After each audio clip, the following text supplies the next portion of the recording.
Kasabay ng malaking pagbabago sa ASAP. Usap-usapan ngayon ng umano'y bagong bihis ng programa at ang paglilipat nito sa bagong time slot.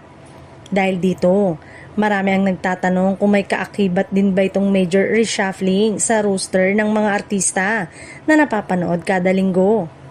Ayon sa ilang usap-usapan online, posibleng may ilang matagal ng bahagi ng show na pansamantalang magpapaalam upang bigyang daan ang kanilang iba pang proyekto gaya ng teleserye, pelikula, concert at international commitments. Wala pa man opisyal na pahayag mula sa management. Mabilis na umugong ang samot-saring espekulasyon. May mga loyal viewers na nangangamba na baka tuluyan ng mawala ang ilan sa mga paborito nilang performers na naging bahagi na ng lingguhang habit ng kapamilya sa panonood ng show. Para sa marami, malaking adjustment kung sakaling mabawasan ang mga nakasanayang muka sa programa.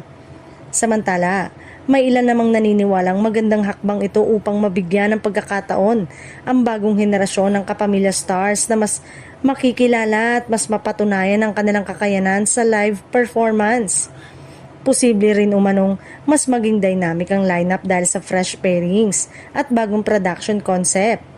Bukod sa pagbabago ng oras, inaasahan ding magkakaroon ng bagong segment concept, mas modernong stage design at mas bonggang production number upang mas makasabay sa panlasa ng mas batang audience habang pinapanatili ang signature grandeur ng show. Sa ngayon, nananatiling tikom ang bibig ng ABS-CBN tungkol sa detalye ng mga pagbabagong ito habang wala pang kumpirmasyon. Patuloy na pananabik ng fans sa malaking revelasyon.